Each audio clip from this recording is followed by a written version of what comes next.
कराची सुबह से मार्केट जो हैं उनके खुलने का आगाज़ तो हो गया है। नई SOPs के हिसाब से जो थी वो 10 बजे तक टेक अवे की इजाज़त है, अभी इंडोर डाइनिंग की इजाज़त नहीं है, आउटडोर की इजाज़त है। इसके अलावा मार्केट जो है कारोबार भी खुल रहा है। लेकिन ये तो हमने बात की लोगों की।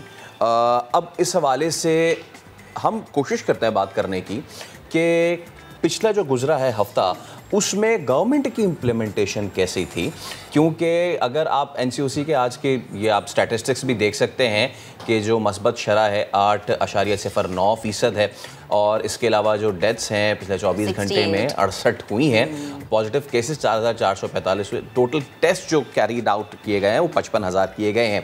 तो हमारा फोकस है सिंध और सिंध बिलउमूम बिलखुसूस कराची, जहाँ पे लॉकडाउन लगाया गया। हमने शुरू के 2 दिन देखे कि किस तरीके से लोगों का जम्मे गफ़ीर वैक्सीनेशन सेंटर्स में घुसा और उसके बाद फिर आहिस्ता आहिस्ता ये रश कम होना शुरू हुआ। लोगों को फिर रियलाइज़ हुआ, लोग गए, लोगों ने एटलीस्ट सिंगल जो डोज थी वो लगवाना शुरू की। लेकिन अब क्या सूरत हाल है? क्या इस हुकूमत में सिंध हुकूमत जो टारगेट अचीव करना चाहती थी क्या उसने किया?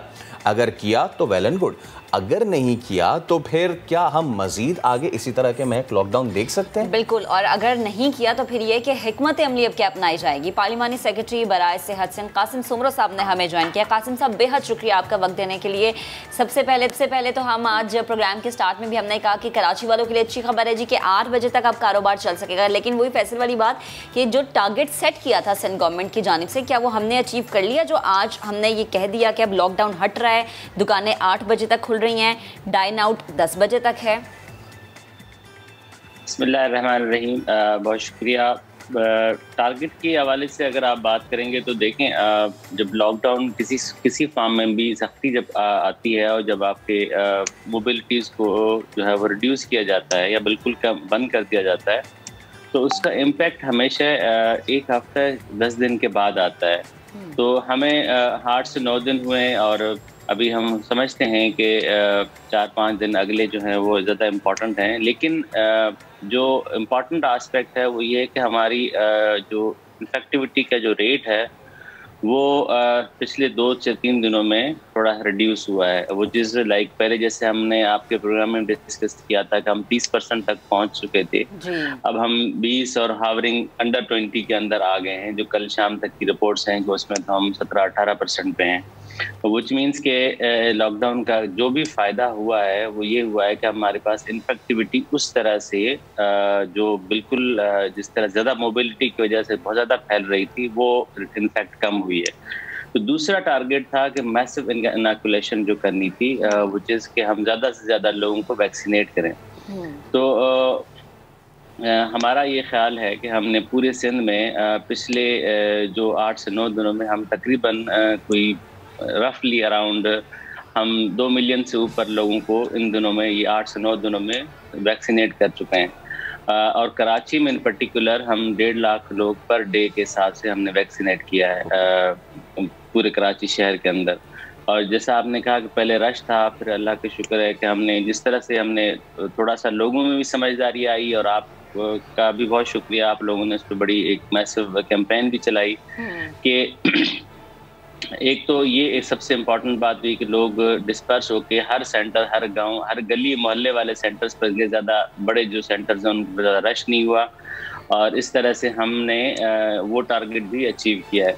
लेकिन अब इससे आगे क्या, विच इज़ वेरी इंपॉर्टेंट कि अब आज से आगे कैसे चलना है। अब आगे चलने के लिए जैसे हमारे वज़ीर आला साहब ने पहले ही प्रॉमिस किया था कि हम इसको आप ये जो 8-9 दिन इसको आप सख्त जो है वही डिसीशंस तो है, लेकिन उसको आपने पूरे मनो अन उसको उस पर अमल करना है। तो उससे जैसे हमारा इन्फेक्टिविटी रेट कम होगा तो हम आपकी मार्केट्स और जो मोबिलिटी है उसको हम विद SOPs हम ओपन रखेंगे।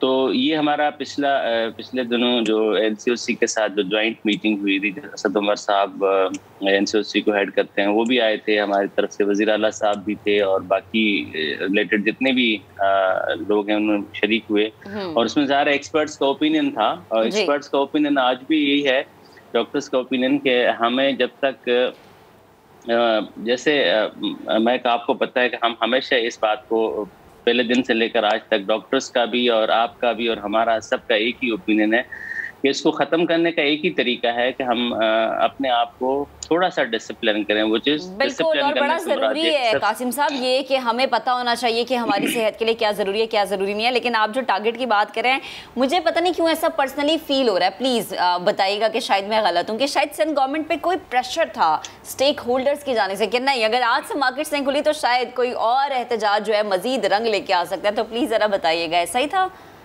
नहीं, देखिए, प्रेशर गवर्नमेंट्स पब्लिक हेल्थ पे हमें लेना नहीं चाहिए, ना हमने हमारे ऊपर था और ना ही हमने इस प्रेशर तो आपको पता है ना, पिछले जब हमने लॉकडाउन किया था तो आपको याद नहीं है कि कितने सारे मुजाहरे और फिर जो है वो सड़कों पे आना और फिर उसको पॉलिटिकल रंग देना, फिर उसको मैं थोड़ा सा इस पे हमेशा ये बहुत नेगेटिव बात होती है कि इस पे हम सियासत भी करें, मिक्स मैसेजिंग भी करें और जो इंतहाई जो है वो हम उस पे जो स्टांस ले लें, वो चीज़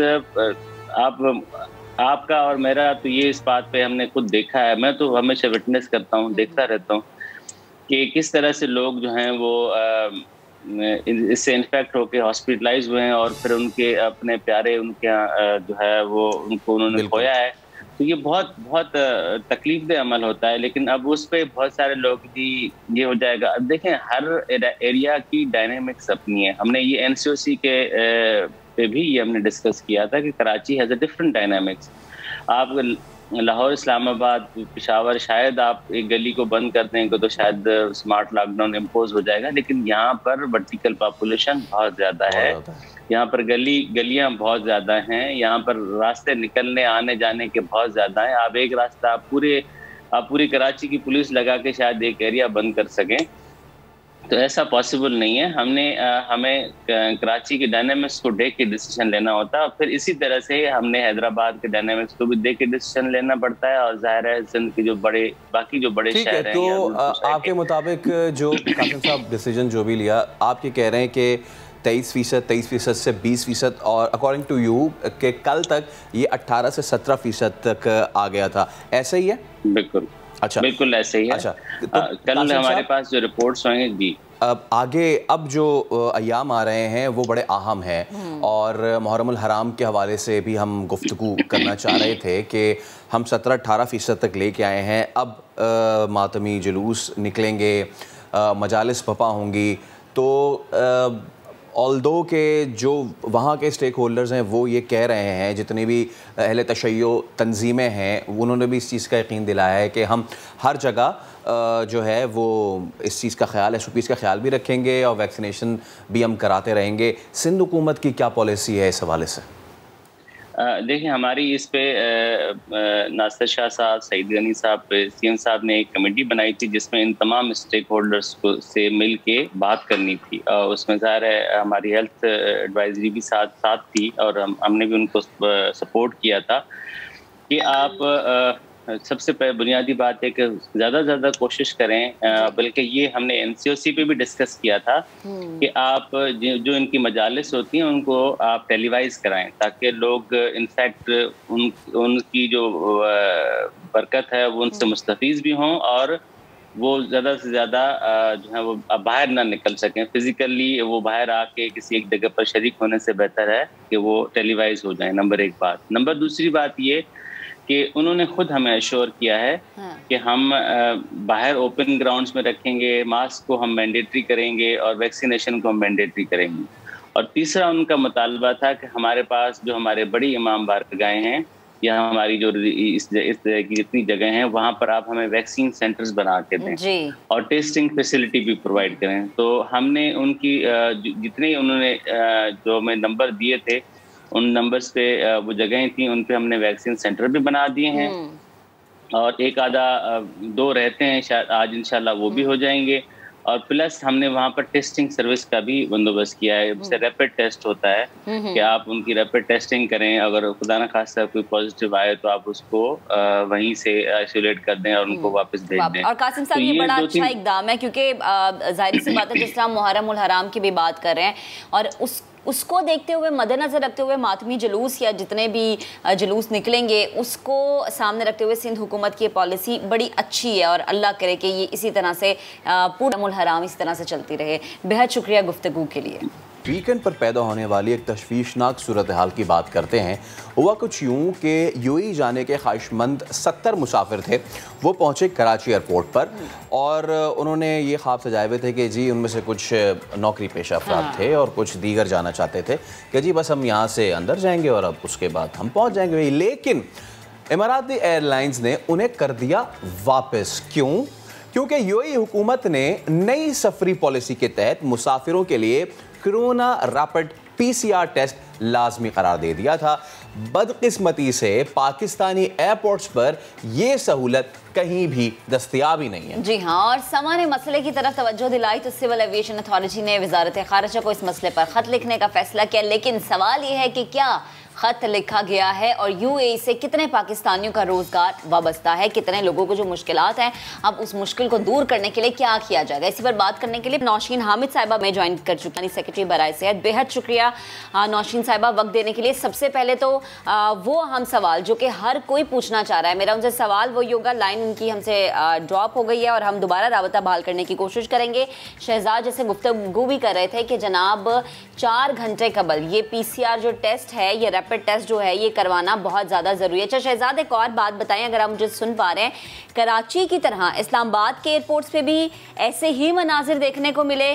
क्योंकि इस्लामाबाद की जब हम एयरपोर्ट की बात करते हैं तो सहूलियात के लिहाज से वैसे है तो वो भी काबिल कबूल नहीं, लेकिन शायद वफाकी हुकूमत की जानिब से वहाँ पर कोई इंतजामात किए गए हों बेहतर, तो प्लीज़ ज़रा बताएगा कि वहाँ पर भी ये सहूलत मौजूद नहीं है, यानी पाकिस्तान के किसी एयरपोर्ट पर ये सहूलत नहीं है। जी मैं बिल्कुल इस हवाले से हमारी सिविल एविएशन हुकाम से बात भी हुई थी और उनका ये कहना था कि हमारे पास रैपिड एंटीजन टेस्ट जो है वो उसकी फैसिलिटी मौजूद है और वो भी हम सिर्फ उन मुसाफिरों के लिए जो बैरून मुल्क से ट्रैवल करके पाकिस्तान आते हैं और उनको हम ये फैसिलिटी दे रहे हैं। जो जाने वाले मुसाफिर हैं, इसके हवाले से सिविल एविएशन ने जो वजारत खारजा को जो लेटर लिखा है उसमें यह कहा गया है कि अगर यूएई अथॉरिटीज़ को टेस्ट रिक्वायर्ड है तो जब मुसाफिर वहाँ पर पहुँच जाएंगे यूएई तो वहाँ पर जाके इनका दोबारा टेस्ट किया जा सकता है।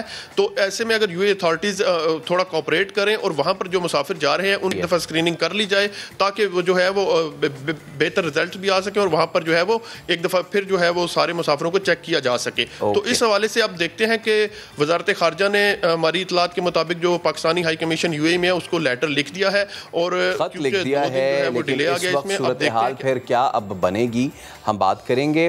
पार्लिमानी सेक्रेटरी बराए सेहत नौशीन हामिद साहिबा हमारे साथ मौजूद हैं। नौशीन साहिबा बहुत शुक्रिया नाज़रीन को वक्त देने के लिए।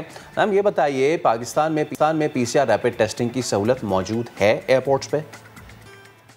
जी इस वक्त ये वाली टेस्टिंग की फैसिलिटी मौजूद नहीं है क्योंकि इससे पहले किसी भी एयरलाइन ने ये रिक्वायरमेंट हमें नहीं बताई थी। सिर्फ एक एयरलाइन है इस वक्त भी जो कि यूनाइटेड अरब एमिरेट्स की एयरलाइन है। इसके अलावा बाकी जितनी एयरलाइंस है किसी ने भी ये रिक्वायरमेंट हमें नहीं दी है और इन्होंने भी एक सडनली एक अनाउंसमेंट की थी जिसकी वजह से हम लोग प्रिपेयर्ड भी नहीं थे और इन्होंने कोई हमें उसका कोई रिएक्शन टाइम भी नहीं दिया था। इसके लिए अब जिस तरह से आपको पहले बताया कि हुकूमत जो है वो काम कर रही है। हम लोगों ने ऑफर किया है कि सिविल एविएशन अथॉरिटी जो है वो इनसे राब्ते में है कि अगर उनकी जो रिकग्नाइज लैब्स हैं अगर हम उनको वहाँ पर जगह दे देंगे, हम उनको जगह प्रोवाइड करने को तैयार हैं कि वो वहाँ आके अपने अपने डेस्क जो हैं वो सेटअप कर लें।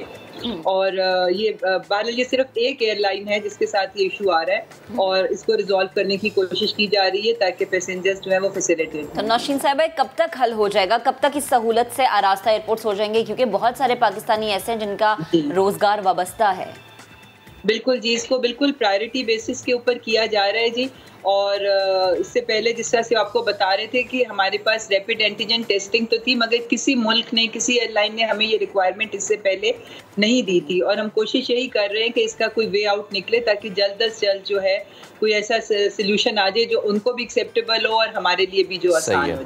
अच्छा नौशीन साहबा, जैसे कि हम बात कर ही रहे हैं, हमें नहीं पता कि अब खुदा ना खास्ता कोई और चीज़ डेवलप ना हो रही हो वायरस की, अगर हम बात करें तो पिछले 1 साल से 1.5 साल से हमने देखा कि इस वायरस ने अपने आप को अडेप्ट किया, फिर उसके बाद इसकी पहली, दूसरी, तीसरी, चौथी लहर आई, क्योंकि सिचुएशन बदल रही है, इसलिए मुख्तलिफ ममालिक मुख्तलिफ अपनी पॉलिसीज़ भी चेंज कर रहे हैं।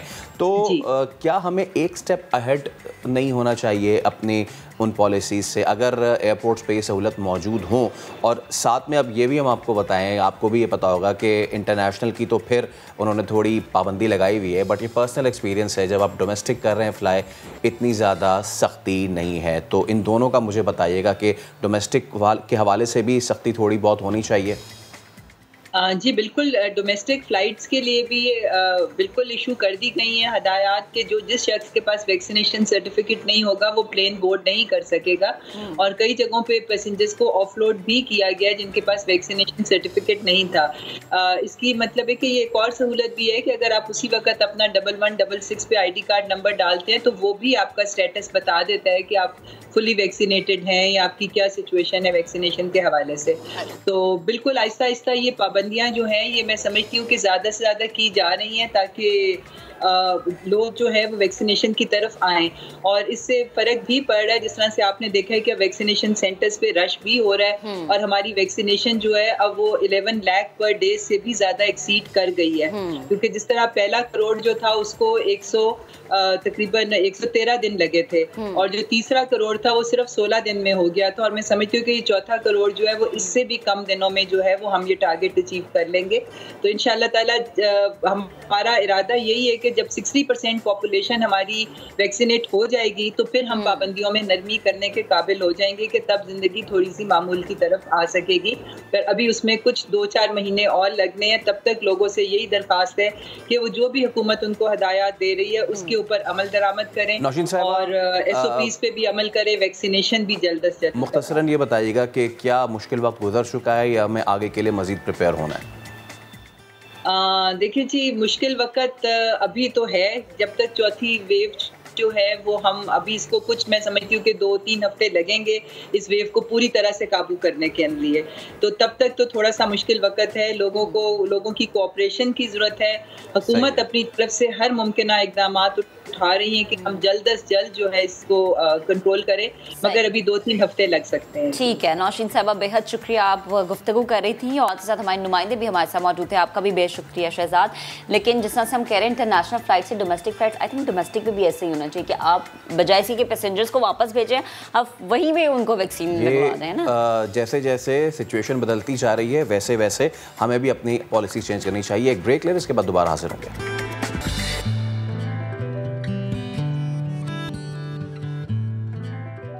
कभी भी आपके साथ ऐसा हुआ सैर को निकले और एक मजेदार सुरीली आवाज आपके कानों में आई हो? हाँ, मैं खुद ही आ रही ये इनसे पूछी, खुद ही की आवाज इनको सुरीली लगती है। जनाब, हम आपको ये इस्लामाबाद के मनासिर दिखा रहे हैं जहाँ पर एक पार्क, और इस पार्क पे जब लोग आते हैं तो जनाब एक सुरीली आवाज़ इनके कानों तक पहुँचती है। ज़रा आपको पहले ये आवाज़ सुनवा देते हैं, फिर इस शख्सियत से मुलाकात आपकी करवाएंगे।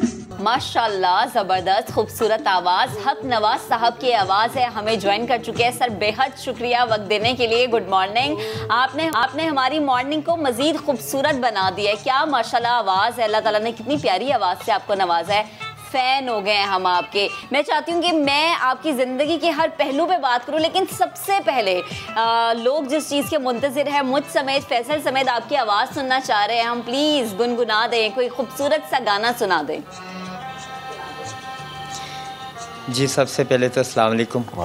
मैं शुक्रिया अदा करता हूँ आपके जितने भी स्टूडियो में जितने भी लोग हैं जिन्होंने मुझे इस काबिल समझा समा चैनल का। मैं बहुत दिल से शुक्रगुज़ार हूँ, और नाज़रीन को मेरा सलाम है, ढेर सी दुआएं हैं कि आप लोगों का प्यार है। और मैं थोड़ा सा गुनगुना देता हूँ किशोर कुमार जी का एक गीत।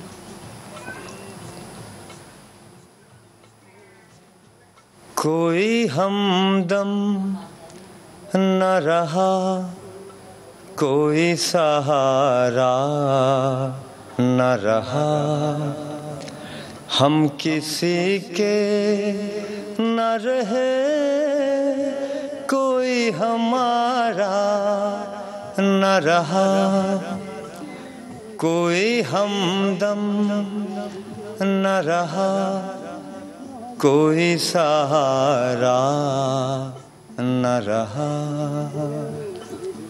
क्या बात है नवाज। शाम तन्हाई की है, आएगी मंजिल कैसे। शाम तन्हाई की है, आएगी मंजिल कैसे। जो मुझे राह दिखा दे वो इशारा न रहा, वो इशारा ना रहा। तो कोई आपने बड़ा ज़बरदस्त एक पुराना सा गाना गाया। अच्छा, हम आपसे आगे भी चल के सुनेंगे और क्योंकि 14 अगस्त का भी मौका आ रहा है तो हम आपसे कोई मिली नगमा भी सुनेंगे, लेकिन सबसे पहले हम ये जानना चाह रहे हैं कि पार्क में आपने ये जो गाना गाया जिसके बाद आप वायरल हुए, कहानी क्या है इसके पीछे, हकनवाज कौन है? बस जी कहानी यही है सर कि बचपन से शौक़ था गाने का, तो बड़ी स्ट्रगल किए आते आते बस काफ़ी अरसा गुजर गया। इस्लामाबाद में आए हुए तो ये पॉइंट मिला मुझे। सीरिया वालों का दिल से शुक्रगुजार हूँ कि काश ये मेरे पास पॉइंट ना होता तो आज किसी को कुछ पता ना होता। और आप लोगों से मेरी पहचान है सर, मुझे आज दुनिया देख रही है, मेरी सब के लिए दुआएं हैं। और हकनवाज साहब आपकी वजह से पाकिस्तान की पहचान है माशाल्लाह, जो आपकी आवाज़ है और जिस आवाज़ में आप गाते हैं। लेकिन इस गायकी से क्या आमदन होती है, घर चलता है, घर का चूल्हा जलता है? प्लीज़ ज़रा ये भी बताइएगा। बस जी ये देखिए, मैंने काफ़ी इंटरव्यू में बताया है कि ये एक जो अल्लाह ताला ने जिनको सुरीले कान दिए हुए हैं, जो संगीत को अभी भी समझते हैं, वो कुछ दाद वगैरह दे देते हैं जिससे मेरा घर जो निज़ाम चलता है। अल्हम्दुलिल्लाह एक दो गाड़ियाँ भी लगाई हुई हैं, वो फर्स्ट टाइम वो धोता हूँ जाकर, फिर पिछले वक्त इधर आ जाता हूँ। तो अपनी ड्यूटी मैंने तो अपने दिल से ये ड्यूटी समझी हुई और जो आवाम की मैं ड्यूटी कर रहा हूँ। अच्छा हकनवाज, यानी कि आप जो है वो पहले हम यही समझें हम आपकी गुफ्तगू से कि आप गाड़ियाँ धोते हैं और उसके बाद शाम के वक्त पार्क में आते हैं, ऐसा ही है?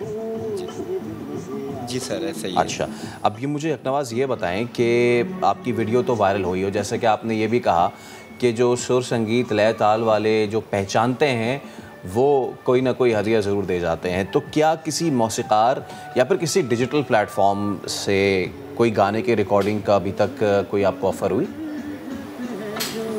नहीं सर, अभी ऐसे कुछ भी नहीं हुआ। मैंने तकरीबन कल परसों एक स्टूडियो में अपने एक वीडियो रिकॉर्ड करवाया है लता जी का गाना, तो ऐसा अभी कुछ भी नहीं हुआ। अच्छा, और जो आपकी मशहूर हुई है उस गाने की वो बोल बड़े ही जिसको कहते हैं ना घाक और बहुत ही ज़ख्म देने वाले हैं, बहुत ज़ख्म देने वाले हैं, ज़िंदगी के सफ़र में गुज़र जाते हैं जो मकाम फिर नहीं आते।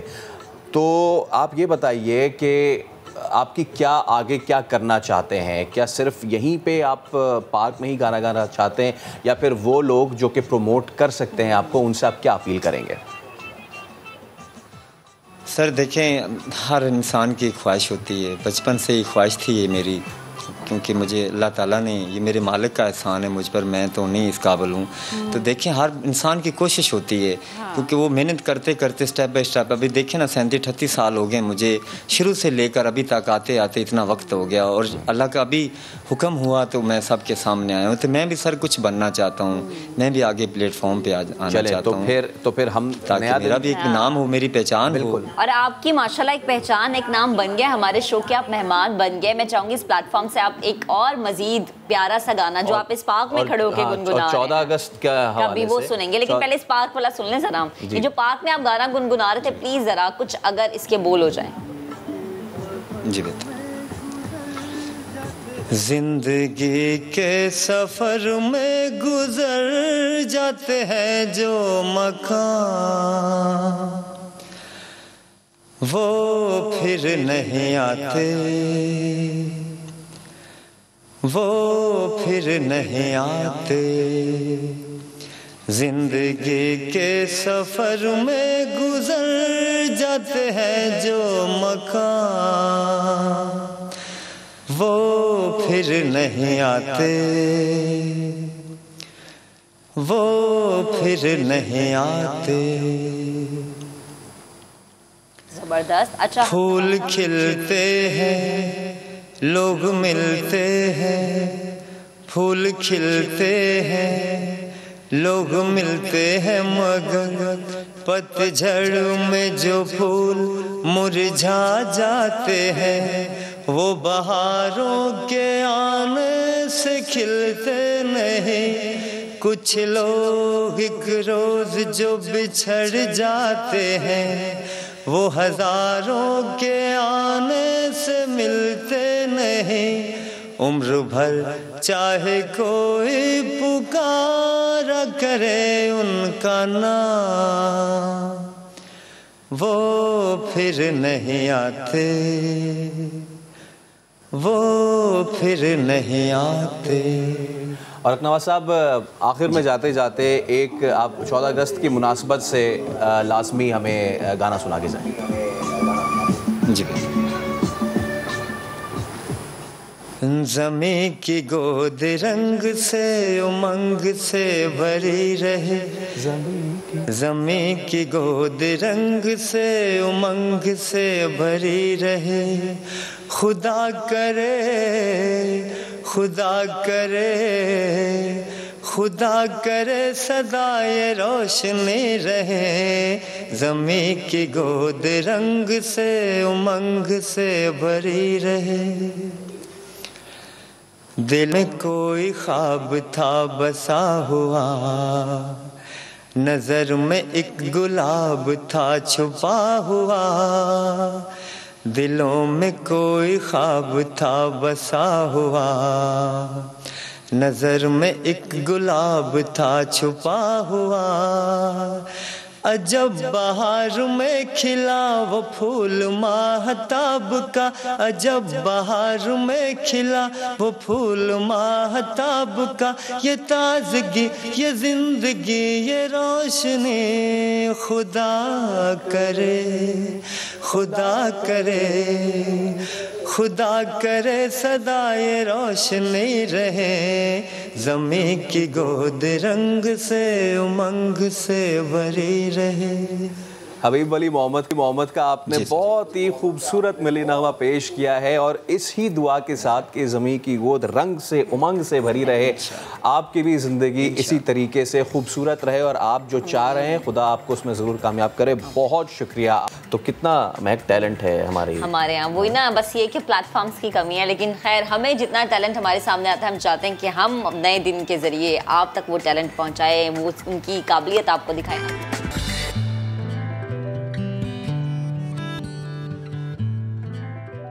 उस मज़ेदार चीज़ की बात करते हैं जो कि सबकी फेवरेट होती है, यानी बिरयानी, चाहे आलू वाली हो जाए या चाहे चिकन वाली या बीफ वाली। नहीं, बिरयानी है तो बीफ की है, बीफ की नहीं, चिकन की बिरयानी, और बीफ के रवाज के साथ है, और उसमें ऊपर से थोड़ा सा पुदीने की गार्निशिंग हो जाए तो फिर बिरयानी आपको वहाँ ले जाती है जहाँ से वापस आना मुमकिन नहीं है। लेकिन चिकन के साथ भी ठीक है, चिकन के साथ भी अच्छी है। आप जो मनाजिर इस वक्त देख रहे हैं ये उमर कमाल साहब हैं और ये मिसेस उमर हैं। अब इनकी स्टोरी बड़ी ज़बरदस्त सी है और मोहब्बत भरी भी है, और बिरयानी में मोहब्बत का तड़का हो जाए तो बिरयानी की खुशबू आहा। तो उमर कमाल साहब जो हैं वो आप इस वक्त देख भी सकते हैं कि सड़क पे जो है वो बिरयानी बना के बेच रहे हैं। अब इतनी खूबसूरत स्टोरी है कि ये एक प्रोफेशनल हैं, ही इज़ फ्रॉम लम्स और मगिल यूनिवर्सिटी से प्रोफेशनल ये आदमी है, और ये 4 साल से बेरोज़गार थे और इन्होंने बहुत लोगों को कहा कि नौकरी दे दें, लेकिन नहीं दी।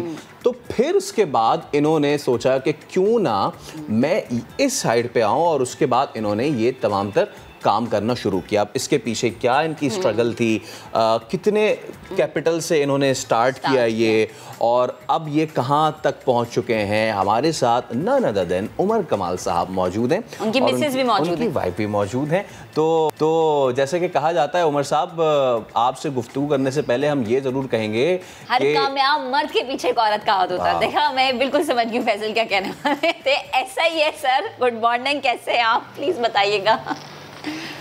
अस्सलाम वालेकुम वरहमतुल्लाहि वबरकातुहू। Good morning.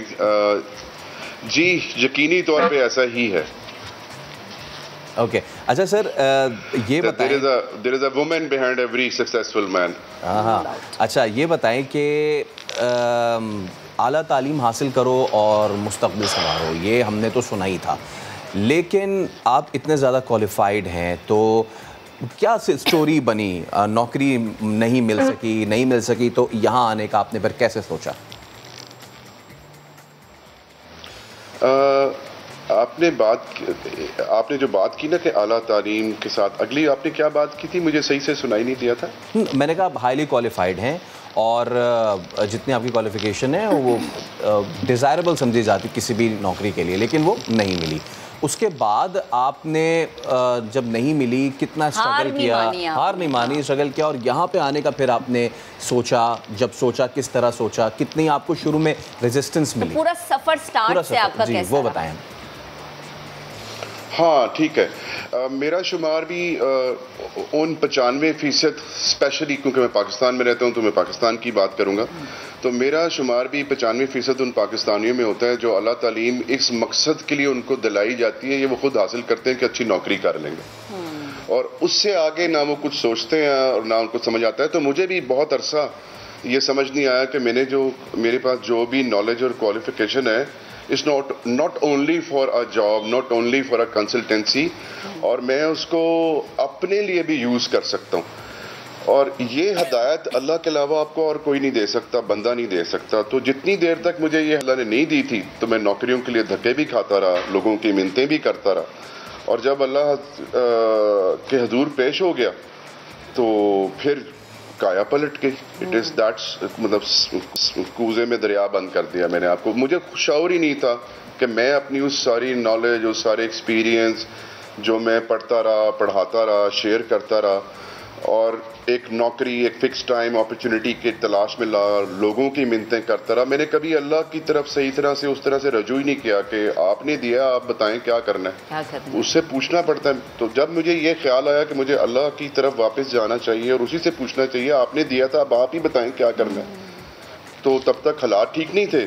जब मैंने रजू कर लिया तो ठीक हो गया। वाह। और उमर साहब, हम इस पे ज़रूर आपसे मज़ीद गुफ्तगू करेंगे। मैं अपने प्रोड्यूसर से कहूँगा कि वो जो यूनिक स्टाइल है ना उमर साहब का, एक तो होता है कि जी छाबड़ी वाले होते हैं वो आवाज़ लगा रहे होते हैं, उमर साहब जिस तरीके से एक छतरी लेके और सड़क पे खड़े हुए हैं और बहुत ही पोलाइटली जो वो किस तरह कहते हैं, हम अगर ये सुना सकें तो, अगर हम इसको थोड़ा सा सुना सकें फिर उस पर हम ज़रूर बात करेंगे। जो आपने बात की, हम मिसेस उमर से भी ज़रूर गुफ्तगू करेंगे, लेकिन इस पर मैं थोड़ा सा आपसे बात करना चाह रहा हूँ कि ये एक बहुत पोलाइट वे है, आप होममेड बिरयानी सर, और जो नहीं ले रहा वो आप उसको कह रहे हैं थैंक यू सो मच।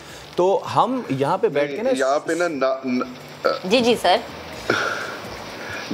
वो नान लेने वालों में ना, वो उनको मैं बुलाता कैसे हो, वो मेरे आप देख रहे हैं बहुत घुंघराले बाल हैं। जी। तो जब इस तरह के कोई घुंघराले बालों वाला वहाँ से गुजरता है ना, तो मैं शाउट आउट देता हूँ उसको, मैं तो किसी को नहीं छोड़ता, तो मैं आवाज़ लगाता हूँ होममेड बिरयानी सर। तो वो मेरी तरफ बहुत सारे ऐसे लोग हैं बालों वाले, तो मेरी तरफ मुड़ के भी नहीं देखते। अच्छा, कुछ देखते, जो नहीं मुड़ के देखता ना, फिर मैं उसको कहता हूँ homemade biryani sir and a free shampoo for you, तो वो वापस आ जाते मेरे पास। ये जबरदस्त तरीका, this is marketing genius basically. और लेट्स टॉक अबाउट, तो वो फिर मुझे कहते हैं यार शैम्पू दो पहले यार, बिरयानी ले लेंगे। फिर आप शैम्पू देते हैं? मैं उसको बिरयानी देता हूँ, शैम्पू नहीं, आसरा होता है। आसरा होता है वो जो अक्सर हम कहते हैं कि हमें हुकूमत दे रही है। अच्छा, आप आसरा अब आपने जैसे हमने शुरू में बात कर ली थी कि एक कामयाब मर्द के पीछे जो खातून का हाथ है, तो ज़रा खातून खाना के हवाले से उनसे भी आप हमसे गुफ्तगू ज़रूर कराएं, और किस तरीके से आपने मैम ये सफ़र शुरू किया, और साथ ये बताएं अभी दम पे लगा के आ गई बिरयानी आज की? जी अल्हम्दुलिल्लाह जी, दम पे लगा के आ गई हूँ आज की बिरयानी। तो बस सफ़र ऐसे स्टार्ट किया कि बेसिकली जी मैं एक एजुकेशनिस्ट हूँ एंड हाईली क्वालिफाइड हूँ, लेकिन ये कुकिंग जो है ये मेरा शौक़ था। मैं टाइम टू टाइम इसको सीखती रही, और लाहौर अवारी से मैंने बाकायदा एक शेफ़ का कोर्स भी किया हुआ है, जो कि मुझे कभी नहीं पता था कि मैं इसको एज अ प्रोफेशन भी लेके चलूँगी। तो लेकिन बस जब अल्लाह ताला ने जो है वो डाला हमारे ऊपर, ये वक्त आया, तो बस हमने हिम्मत नहीं हारी। हम दोनों ने अपनी अपनी एक्सपर्टीज़ यूज़ की। ज़बरदस्त। मैं कुकिंग अच्छी कर सकती हूँ, मैंने अपनी वो एक्सपर्टी यूज़ की। जी जी। और उमर साहब जो हैं वो, उनकी मार्केटिंग बहुत अच्छी है, उन्होंने अपनी स्ट्रैटेजी यूज़ की, अपनी अपनी एक्सपर्टीज़ यूज़ की हमने, और अल्हम्दुलिल्लाह इस तरह से जो है वो हमने अपने काम को चलाया, और हम किसी के मोहताज नहीं हैं किसी भी सिलसिले में। और माशाल्लाह से काम चल रहा है और कामयाब तरीके से काम चल रहा है। तो मिस मुझे ये बताएं कि अल्हम्दुलिल्लाह, जैसे उमर साहब को कुछ आपने सिखाया कि अच्छा धनिया ऐसे काट लो, हरी मिर्च ऐसे काट लो, लीमू ऐसे काट, क्योंकि बड़ा मुश्किल होता है ना ये, कुछ खवातीन के लिए बड़ा मुश्किल उमर साहब पहले से he is very good at cutting, वो वेजिटेबल्स पहले से ही बहुत अच्छी काटते हैं। घर में ऑमलेट बनाना हमेशा से उमर साहब जो की रिस्पॉन्सिबिलिटी रही है। बात बताओ ना, घर में नाश्ता बनाना नाश्ता बनाना आपके वैसे there is no shame in it, there is no shame in it. मैं अपना ऑमलेट खुद बना लेता हूँ, वो जैसा भी हो। और बेसिकली इसने जो है वो स्टार्ट कैसे लिया कि इसने सबसे पहले मानी, क्योंकि हमारा ब्रांड नेम मानीस किचन है, तो हमने मानीस किचन के नाम से अपने घर में ही कुकिंग स्कूल बनाया। फिर ये वहाँ रुकी नहीं, फिर इसने मानीस किचन के नाम से ही यूट्यूब चैनल बनाया, और जो कि अभी चल रहा है। और मैं सारे व्यूअर्स से ज़रूर कहूँगा कि all those who want to support us, वो मानीस किचन यूट्यूब चैनल भी ज़रूर सब्सक्राइब करें, तो उससे हमारी सपोर्ट ही होगी। और बिरयानी की स्टोरी अभी आपको थोड़ी पता है। आज मेरा ख्याल है मंडे है, फ्राइडे को मैंने 47 डेज बिरयानी बेचने के बाद PWD इस्लामाबाद में हम दोनों ने मिलके बारबेक्यू और डेयरी आइसक्रीम का आउटलेट भी खोल लिया, और उसकी ओपनिंग फ्राइडे को थी अल्हम्दुलिल्लाह। सो अब मैं दिन में बिरयानी बेचता हूँ ब्लू एरिया में। ये आउटकम है, और ये मेरा मैसेज है फॉर एवरीबॉडी कि अगर आप सिर्फ हिम्मत ना हारें और एक रास्ता चूज कर लें, अल्लाह पे यकीन कर लें, पहले उससे तौबा कर लें, फिर उससे मांगें और फिर सब्र कर लें, तो ये कहानी बन जाती है फिर कि बिरयानी बेचने से लेके मेरा अपना आउटलेट इन PWD मेन डबल रोड के ऊपर बहुत एक्सपेंसिव जगह के ऊपर इस चीज़ का जो सफ़र है वो 47 डेज़ का है। और हम दोनों ने मिलकर स्टार्ट इसको सिर्फ 5,000 रुपए से किया था। ओके, यानी कि आपका जो कैपिटल जो आपने शुरू किया है बस 5,000, और अभी 47 दिन बाद आप कहाँ पे खड़े हैं? Are you satisfied? आपको रिटर्न आना शुरू हो गया है? अल्हम्दुलिल्लाह रिटर्न उस तरह से तो नहीं है, लेकिन मतलब हमने रिस्क लिया है। फिर जिस तरह अल्लाह मियाँ जब बाजू पकड़ने पे आता है तो रास्ते आसान होते चले जाते हैं। बेशक। मैं जिनकी शॉप है वो he is a family friend. मैं उनके पास बेसिकली इस वजह से गया था कि मुझे शॉप के बाहर मेरी घर वाली जो ग्रिल है वो रखने की इजाज़त दे दे, मैं रात को बारबेक्यू करूँगा।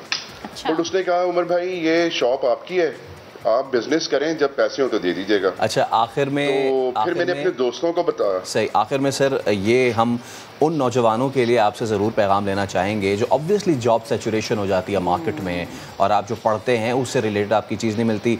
कुछ अल्फाज में बस उन नौजवानों के लिए पैगाम दे जाएं कि जिनको जॉब नहीं मिलती तो वो हिम्मत ना हारें। जी बिल्कुल, मैं तो सारों को ये पैगाम देना चाहूँगा, जिसके पास जॉब है और जिसके पास नहीं है, मतलब रोज़गार नहीं है। देखिए, रोज़गार नहीं मिलने, आपको ना ये सीक्वेंस फॉलो करना पड़ेगा जो मैंने फॉलो किया जी। अगर आप ये सीक्वेंस फॉलो नहीं करेंगे, जॉब छोड़ें, आपको कुछ भी नहीं मिल सकता। कुछ भी नहीं मिल सकता। सबसे पहले आपको अल्लाह ताला के हजूर पेश होके तौबा करनी पड़ेगी अपने गुनाहों की। जब तक आप तौबा नहीं करेंगे, आप उससे दुआ कैसे करेंगे? बिल्कुल ऐसा ही है। तो तौबा करने के बाद फिर आपको अल्लाह के हजूर पेश होकर दुआ करनी पड़ेगी, और उसके बाद जो आपके पास दस्तयाब वसाइल है, मेरे पास उस वक्त थे ही 5,000 रुपया, तो मैंने और उसी 5,000 से आपने शुरू किया, और माशाल्लाह आज आप जिस जगह पे खड़े हैं, मैं कहती हूँ जितने भी लोग देख रहे हैं उनके लिए आप एक मशले राय। बेहद शुक्रिया उमर कमाल साहब, उनकी मिसेज हमारे साथ मौजूद थी, और जनाब जितनी वो लोग काम करे, इतनी हिम्मत वैसे अगर हर कोई अपना लेना, उसके अंदर मौजूद हो लगन, हिम्मत, तो कोई भी इंसान पीछे नहीं रह सकता।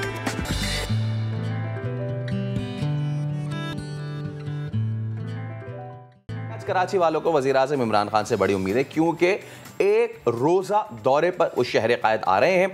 दौरे के दौरान गवर्नर हाउस में महक असलम अहम मुलाकातें भी होंगी। लेकिन देखिए फैसल, सवाल यह है कि क्या इस दफ़ा वज़ीर आला सिंध उनका इस्तकबाल करेंगे या मुलाकात करेंगे? क्योंकि लास्ट टाइम हमने देखा था कि वज़ीर आला सिंध तो कहते कि मैं ला इल्म हूँ, हमें तो शेड्यूल बताया ही नहीं गया। खैर, अमनो अमान की जो सूरत हाल है उससे मुतालिक भी आपको आगाह करते करेंगे, और कराची वालों को जो इंतज़ार है कि वज़ीर आज़म की जानिब से शहर कायद के लिए, रोशनियों के शहर के लिए इस दफ़ा क्या होगा? क्या कोई फ़ैसला ऐसा होगा जो इस शहर की किस्मत बदल देगा? ये एक अहम सवाल है। इसी उम्मीद से मुताल्लिक बात करने के लिए हमें ज्वाइन किया अपोजिशन लीडर सिंध असम्बली रहनुमा तहरीक इंसाफ है हलीम आदिल शेख साहब ने।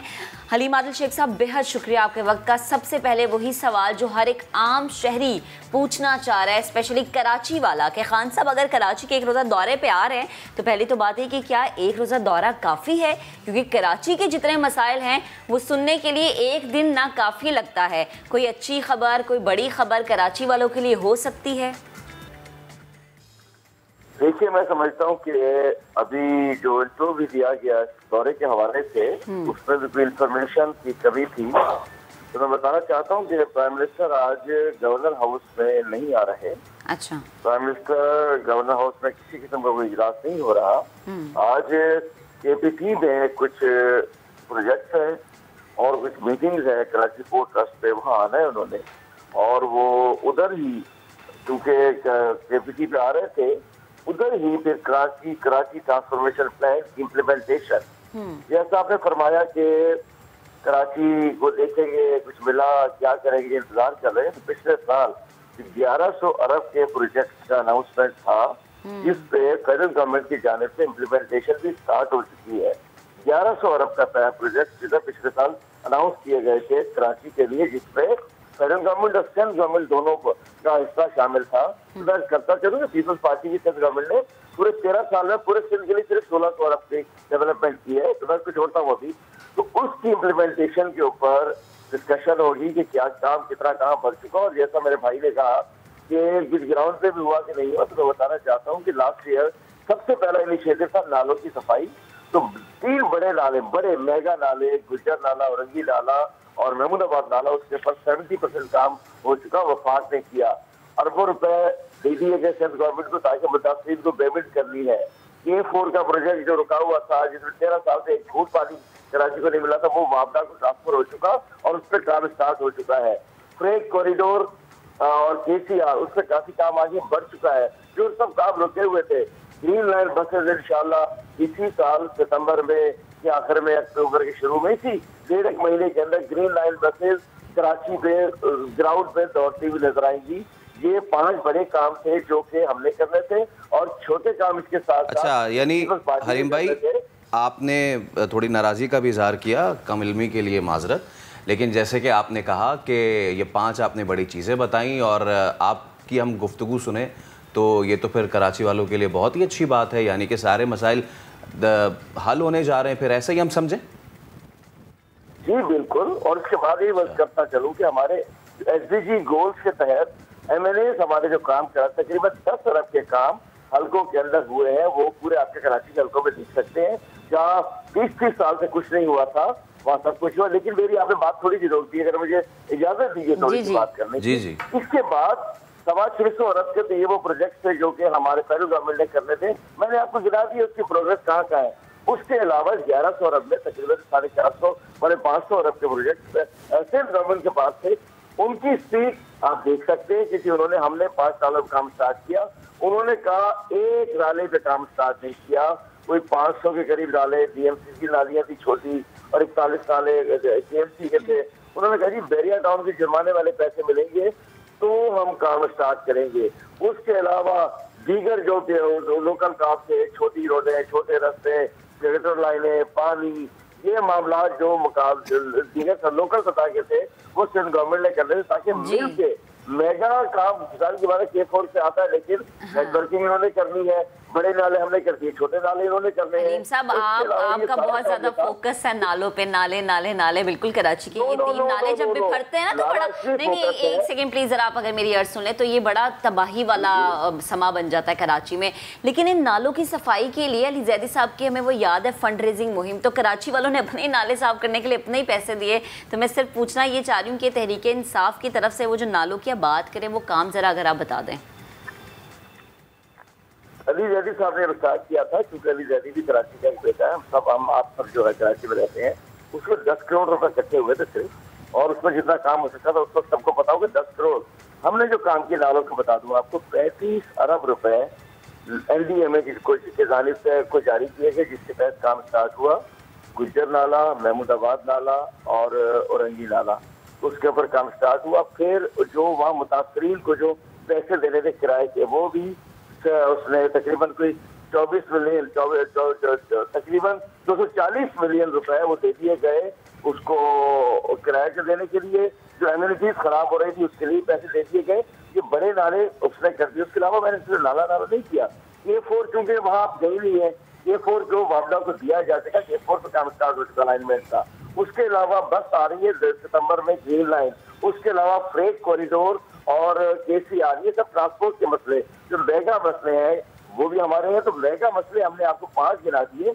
ये उसके अलावा गलियों में रोड, छोटी मोटी पिचिंग, उसके अलावा गटर, पानी, ये SDG गोल्स के तहत हमारी MLAs की तरफ से हो रहा है। तकरीबन 10 अरब रुपए कराची में इसके लग चुके हैं और बच्चे अभी लगने हैं।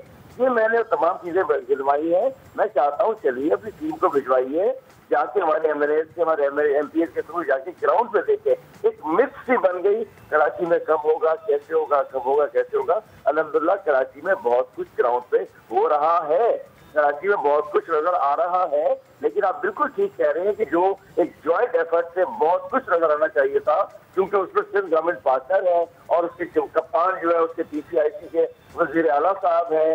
वजीर आला साहब ने अपने और अभी कौन रुकावट डालने के लिए मुस्तफा वहाब साहब को लगा दिया गया, जो कि उस कंसेंट। अच्छा हलीम भाई, जैसे कि आप, अब मैं इसको चैलेंज तो नहीं कहूँगा क्योंकि आपसे मोहब्बत का रिश्ता है, तो फिर एक काम करते हैं, आप वक्त निकालें और हमारे साथ चलें, आप भी हमें दिखाएं और हम भी फिर आपको दिखाते हैं। क्योंकि आप नॉर्थ नाज़माबाद चले जाएं, नॉर्थ नाज़माबाद से निकलें, पीछे न्यू कराची चले जाएं, वहाँ से पीछे की तरफ जाएं, सुराब गोड से तो गुलिस्तान जौहर जाएं और गुलिस्तान जौहर से फिर वापस दूसरी तरफ आएँ। तो ऐसी कई सड़कें हैं जहाँ पे पॉट होल्स नहीं हैं, मतलब कि पॉट होल्स में सड़कें हैं, पहली चीज़। दूसरी चीज़, आपने गुफ्तगू फरमाई कि बसें आ रही हैं। बिल्कुल, ये वो जो हिंदी फिल्म का डायलॉग है ना, मेरे करण अर्जुन आएंगे, तो कराची वाले भी कह रहे हैं मेरी बसें आएंगी। वो आएंगी, वो आपके वादे पे भी जो है वो बैठे हुए हैं और सिंध हुकूमत के तो वादे पे कब से बैठे हुए हैं। उन्होंने 11 साल में जो है 11 बसें भी नहीं दी। तो इस पे फिर चलते हैं ना, फिर साथ, फिर किसी दिन आप निकाले वक्त, हम चलते हैं इकट्ठे, क्या कहते हैं? चलिए, डन हो गया। मैं आपसे ऑन एयर कह रहा हूँ, चलते हैं बिल्कुल। देखिए, जैसे आपने कहा कि कहाँ से कहाँ चल रहा है, तो मैंने बताया कि वो 450 अरब में जो सिर्फ गवर्नमेंट का हिस्सा है, वो एरिया जो लोकल सतह पर उन्होंने करना है। मेगा का हाउस हम तो कहते हैं इन्हें करना चाहिए। बिल्कुल चलते हैं, हम अपना किया हुआ काम भी दिखाते हैं आपको। हम जो कह रहे हैं आएगी, जैसे फायर ब्रिगेड हमारी आ चुकी है, बसें भी इंशाल्लाह, मैं 5 साल मनसूबा नहीं बताया, सितंबर में आ रही है इंशाल्लाह। तो मैं कहता हूँ बड़ी अच्छी बात है। चलते हैं ताकि लोगों को पता चले कि हमारे हिस्से का काम हमने क्या किया, सिंध गवर्नमेंट के हिस्से का काम क्या नहीं किया। ये छोटी रोडें, ये न्यू कराची, नाज़ाबाद, मनीर, कुरंगी, औरंगी, लाली, इसके दरमियान का काम ये 450 अरब वाला सिर्फ गवर्नमेंट ने करना है। डिवाइडेड है, आप निकाल लीजिए PCIC में डिवीजन कैसे हुआ था। तो फिर भी मैं कहता हूँ साथ चलते हैं, तो हमें भी, हमारी भी रहनुमाई हो जाएगी, हम भी कुछ आपको खुशगुजार कर देंगे, हम भी कुछ अपना काम दिखा देंगे इंशाल्लाह। बेहतर ये है कि साथ चले इंशाल्लाह। और हलीम साहब, ये होना चाहिए और अल्लाह करे ये सितंबर, अक्टूबर, दिसंबर में जो बसें आनी है कराची में, अल्लाह करे आ जाए और ये चलती रहे इंशाल्लाह। दिसंबर नहीं जा रहा, सितंबर अक्टूबर तो सितंबर अक्टूबर बस ठीक है ना। सितंबर अक्टूबर में अगर ये नहीं आएंगी तो इंशाल्लाह आप फिर हमारे से दोबारा से हमारे स्टूडियो में बल्कि मौजूद होंगे। अब शो में बात करेंगे किसी भी मुल्क, किसी भी शहर, किसी भी इलाके या किसी भी गली में रहने वाले हर उस शख्स की जो गैर महफूज हो तो ज़िंदगी गुजारना मुश्किल हो जाता है। जब कभी ऐसा हो कि आप घर से बाहर निकलें और आपको खौफ हो कि कहीं कोई स्ट्रीट क्रिमिनल आकर लूट ना ले, घर से निकलना मुहाल हो जाता है। कराची वाले तो इसके मतलब आदी है ना, आदी है, यूज्ड टू है, लेकिन इसको मजबूरन आदी कहें। लेकिन अब लाहौर में जो रहने वाले हैं मजबूरन आदी बनाया जा रहा है, उसमें भी कुछ ऐसा ही हो रहा है। ऐसा ही हो रहा है, बिल्कुल। लाहौर में डकैती और लूटमार की वारदातें जो हैं वो बढ़ती जा रही हैं।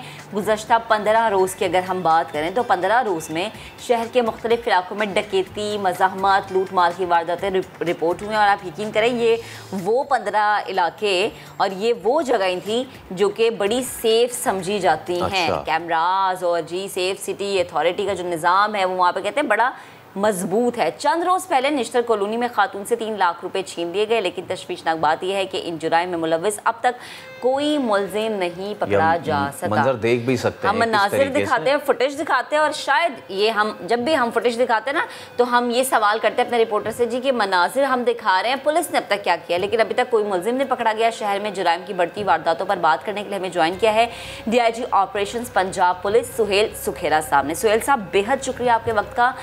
लाहौर जहाँ पे हम कहते हैं कि सेफ सिटी अथॉरिटी बड़ी एक्टिव है, कैमरास का निज़ाम है और वो कैमरास बड़ी मदद देते हैं जनाब क्रिमिनल्स को पकड़ने में, लेकिन 15 दिनों में इतनी वारदातें और कोई एक मुजरिम ना पकड़े जाना, गफलत है, सुस्ती है, या मामला कुछ और है? जी बहुत शुक्रिया। आप हमेशा ही पॉइंट आउट करती हैं जो आपका चैनल रादर माशरे में जो बुराइयां हैं या जो कमियां कोताहियां हैं उसको पॉइंट आउट करते हैं, और हमें बड़ी खुशी होती है जब पुलिस पर भी बात होती है। तो इसमें मैं अर्ज़ करूं कि आपने ये लास्ट मंथ की बात की है, लास्ट 15 दिन की, तो उसमें जो सबसे बड़ी एक इसकी रीज़न है वो ये है कि IG साहब का एक बहुत बड़ा जो ड्रीम है या उनका विज़न है वो ये है कि फ्री रजिस्ट्रेशन हो, और उसमें जो छोटी से छोटा इंसिडेंट भी हो तो उसमें पुलिस कॉग्निजेंस लेती है, और 15 की कॉल अगर रिपोर्ट होती है तो क्राइम की वेरिफिकेशन से फौरी उस पर FIR का अंदराज किया जाता है। तो ये बेसिकली जो आपको फील इसमें सर्ज क्राइम में लग रही है वो in fact it is the registration, और जब तक पर्चा दर्ज नहीं होगा तो पुलिस उसमें इन्वेस्टिगेशन प्रॉपरली या फॉर्मली स्टार्ट नहीं करती। तो ये बेसिकली इस तरह है। अदरवाइज़ जो क्राइम के बहुत सारे हेड्स हैं उसमें कमी है, फॉर इंस्टेंस अगवा बराए तावान है, मर्डर है, अटैम्प्ट है, इसमें कमी है एज इसी महीने की as compare to last year. Okay, अच्छा, दूसरा आपने फरमाया था कि ये मुल्ज़म पकड़े नहीं जाए, नहीं ऐसी बात नहीं है। ये सेफ सिटी और ये जितनी भी हमें स्पोर्टिंग फैसिलिटीज़ अवेलेबल हैं पुलिस उसको इस्तेमाल करती है, और इसकी सबसे बड़ी एग्जांपल मैं आपको देता हूँ। जो ये एक्सप्लोजन था जौहर टाउन वाला, उसको अल्हम्दुलिल्लाह 3-4 दिन के अंदर अंदर ही पुलिस ने अरेस्ट कर लिए तमाम लोग, और तमाम लिंक्स जो थे वो अनवील हो गए। इसी तरह जो डिकॉइटीज़ और जो बच्चे हैं अगवा उनके मर्डर्स हैं वो 2-2, 3-3 दिन में होते हैं। बाज़ का ऐसा ज़रूर होता है कि कोई ऐसी वारदात या इंसिडेंट ऐसा क्राइम होता है जो समटाइम्स थोड़ा सा टाइम ले जाता है, लेकिन ट्रस्ट मी कि police is after all the criminals, और हम लोग कोशिश करते हैं, कंटिन्यूस परपेचुअल एफर्ट होते हैं। और इसकी एक और बड़ी सबूत मैं आपको देता हूँ एग्जांपल्स, जो ये फारूक डार और इसी तरह गाड़ी, इस तरह के जो शूटर्स थे वो इनकाउंटर्स में और लाइव इनकाउंटर्स में during the course of criminal activities वो लोग एलिमिनेट हो गए। और हमारे तमाम जो हैं पेट्रोलिंग ऑफिसर्स हैं they are on the road, और पीपल शुड फील प्रोटेक्टेड। और अल्हम्दुलिल्लाह लाहौर में कतन ऐसी बात नहीं है कि आप घर से निकलें और आपको वो खौफ की चीज़ या खौफ आपके ऊपर तारी हो कि खुदा न खास्ता आपसे कोई बंदा छीन लेगा। मेरे बच्चे हैं, मेरी फैमिली है, हम सब की फैमिलीज़ हैं, हर वक्त जाते हैं, दिन रात बाहर जाते हैं। तो बहरहाल ये मैं नहीं कहता कि लाहौर इज़ क्राइम फ्री, लेकिन जो अल्हम्दुलिल्लाह वी कैन सर्टनली क्लेम कि इसमें ऐसा आंसर बिल्कुल भी नहीं है कि पीपल आर स्केयर्ड कि वो बाहर नहीं निकलेंगे, या किसी वक्त में जब कभी कराची में ऐसे हालात थे कि मोबाइल स्नैचिंग बहुत ज़्यादा थी तो उसमें यकीनन वो खौफ था, लेकिन अभी अल्हम्दुलिल्लाह Lahore is not even close to that situation. अच्छा सुखेरा साहब, मुख्तसरन ये बताइएगा कि ऑल्दो आप कह रहे हैं कि क्राइम फ्री नहीं है, लेकिन वैसे भी सिचुएशन नहीं है, लेकिन जो भी स्ट्रीट क्राइम्स का रेशियो थोड़ा बहुत बड़ा है, उसके पीछे रीज़न क्या लगती है आपको? ब्रदर इसमें जो सबसे बड़ी रीज़न है ना, देखें वो है रजिस्ट्रेशन। आपने हम IG साहब जो है इनाम गनी साहब, उनका बहुत बड़ा एम्फसिस इस चीज़ पे है कि जो पुलिस के ख़िलाफ़ एक सबसे बड़ी कंप्लेंट सामने आती थी, यानी कि 67% जो कंप्लेंट थी वो थी नॉन रजिस्ट्रेशन की, एंड पीपल वर ऑफेंडेड। जो टैक्स पेयर हैं और हमारी तनख्वाहें उनके टैक्सों से आती हैं, तो उनकी सबसे बड़ी ग्रीवेंस ये थी कि रजिस्ट्रेशन नहीं होती। तो IG साहब ने इस पर बहुत सख्ती की है, उनके वीडियो मैसेजेस भी हैं जो मीडिया में टेलीकास्ट भी हुए हैं कि जो ये बात की बात है कि उसकी तस्दीक हो ना हो, आप फौरी तौर पे केस रजिस्टर करें। अगर सब्सिक्वेंटली इट टर्न्स आउट कि वो इंसिडेंट नहीं हुआ या उस तरह नहीं हुआ, या इट वाज मैटर ऑफ कोई लेन देन का मामला था या कुछ भी उसकी बैकग्राउंड और थी, तो वो बाद में सब्सिक्वेंटली उसको आप थ्रैश आउट करेंगे, लेकिन रजिस्ट्रेशन फौरी होगी। तो ये जो आप इसमें सर्च देख रहे हैं जो लास्ट मंथ का, ये लास्ट मंथ से इस पर बहुत अग्रेसिव और सख्ती की गई है कि जहाँ भी छोटे से छोटा भी अगर तादाद है या क्वांटिटी है या पैसे की मालियत है, कम से कम भी तो उसको अनअटेंडेड ना जाया जाए और उसकी रजिस्ट्रेशन हो। समटाइम्स पहले जो अटेम्प्ट थी उसकी लोग नहीं रजिस्ट्रेशन कराते थे कि अच्छा मेरा कोई नुकसान नहीं हुआ तो इसको छोड़ें, तो उस पर भी हम लोगों ने बहुत सख्ती की हुई है कि नहीं, अगर अटेम्प्ट भी कोई करता है तो उसको भी आप रजिस्टर करें। ठीक है, तो ये मेन जो इसकी रीज़न है वो रजिस्ट्रेशन है। ओके, ठीक है सुहेल सुकैर साहब, बहुत शुक्रिया। और जैसे कि आप इंज करा रहे हैं कि Lahore is safe for the people, although के स्टैटिस्टिक्स जो है वो थोड़ी बहुत ऐसी आ रही हैं, लेकिन यही देखना है कि आने वाले दिनों में ये जो ग्राफ है वो भी कम हो। तो हम एक ब्रेक की जाने बढ़ रहे हैं, और ब्रेक के उस पर जब हाजिर होंगे तो मैं गुड़िया से आपने खेला है? हाँ मैंने खेला। आपने गुड़िया के कपड़े सिए हैं? सिए नहीं है, मस्त सिलवाए जरूर। ठीक है, तो अब आपको ब्रेक के बाद मिलवाएंगे ऐसी नन्ही बच्ची से जो सीती जो खुद गुड़िया है ना, गुड़ियाओं के कपड़े सीती है। ब्रेक के बाद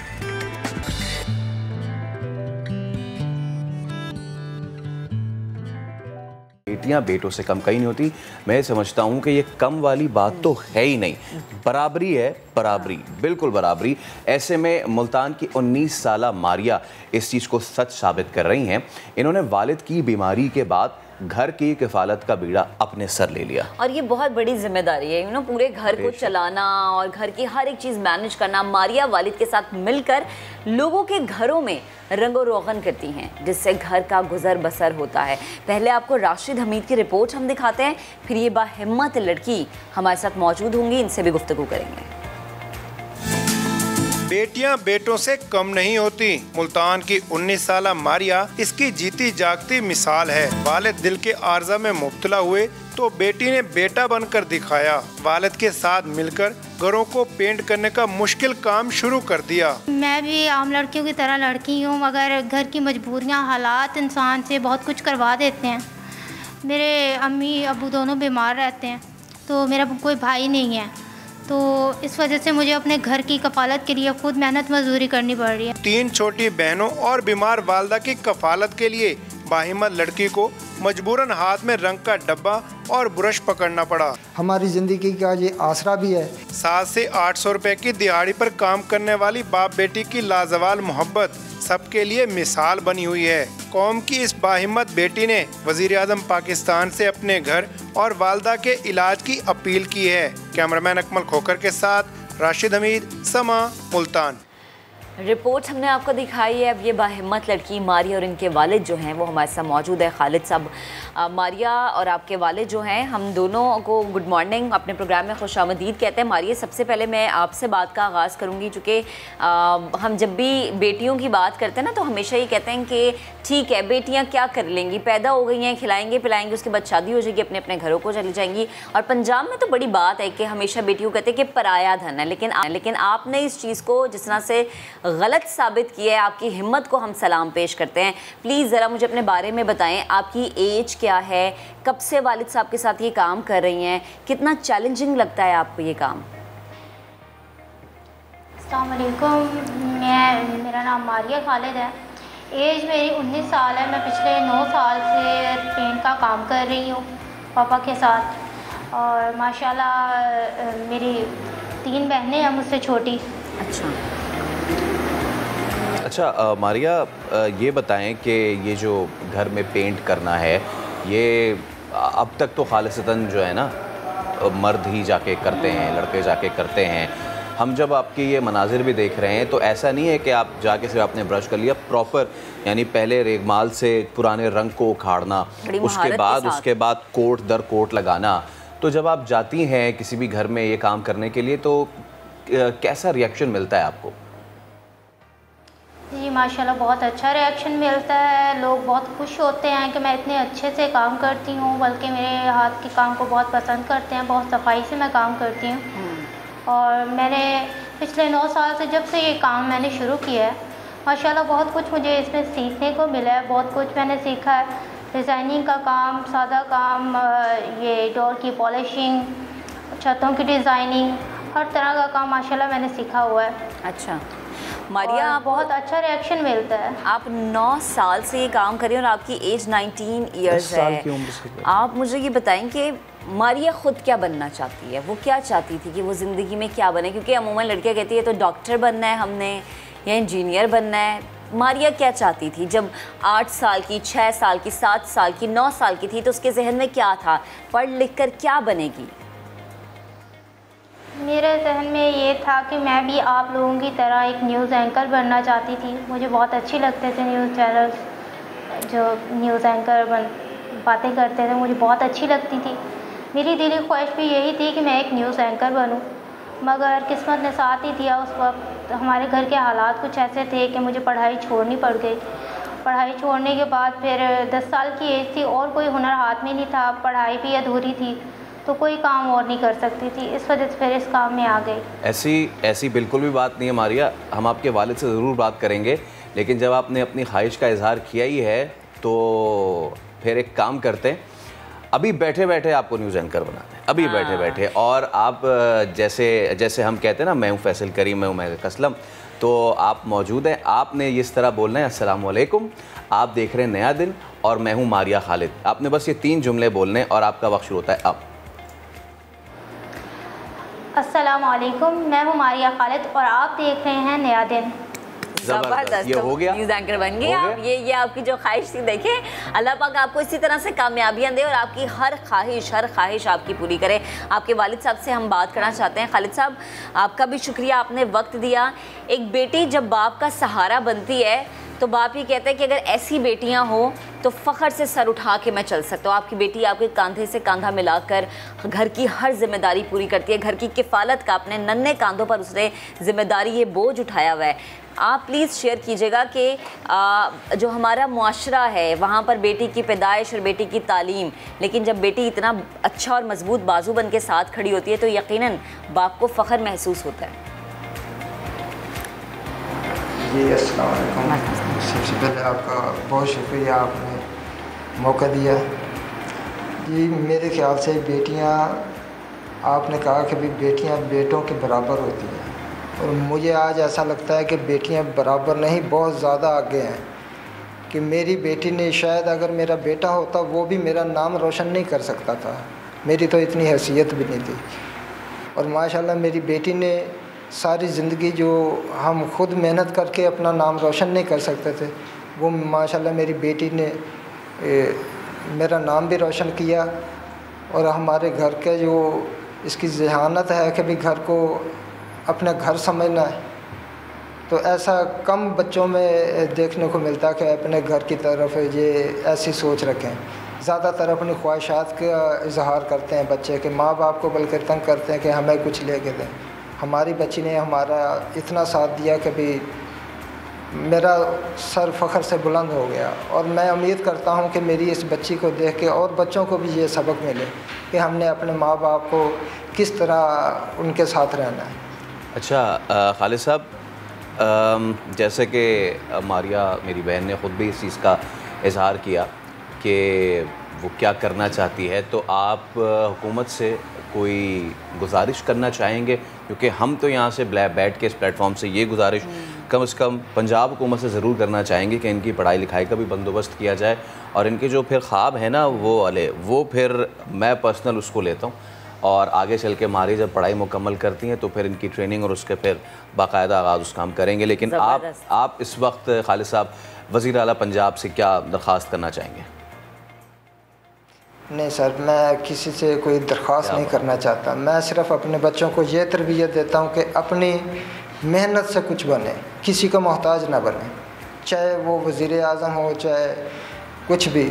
मैंने हमेशा अपने बच्चों को यही तरबियत दी है कि थोड़ा मिले ज़्यादा मिले जो भी हो अपनी मेहनत से करना है, और जो अल्लाह ताला बरकत डालता है मेहनत में, हम उसको बहुत अजमत समझते हैं। बेशक। और ये जो आपकी तरबियत है ना, ये आपकी बेटी ने जिस तरह से कह रही कि वो 19 ईयर्स की और 9 साल हो गए उन्हें ये काम करते हुए, ये वो शुरू से जो माँ बाप बच्चों को ब्रॉटअप देते हैं ना, वो फिर नज़र भी आता है, जिस तरह से मारिया में हमें नज़र भी आ रहा है। अच्छा मारिया, आप मुझे ये बताएं, घर में कौन कौन मौजूद है? आप हैं, आपकी बहनें हैं, और कौन हैं? जी मैं हूँ, मेरी अम्मी हैं, अबू हैं और 3 छोटी बहनें हैं। अच्छा, तो जो आप अब्बू के साथ ही काम करती हैं, रंगो रोगन का काम करती हैं, दूसरों के घरों में रंग भरती हैं आप, तो ये इससे जो आमदन होती है घर का गुजर बसर आसानी से हो जाता है? जी अगर हमारा काम चलता रहे तो बहुत अच्छा गुजर बसर होता है माशाल्लाह। इस काम में अच्छी आमदन हो जाती है, काम लगा रहे तो। अच्छा, 700-800 रुपया दिहाड़ी बन जाती है।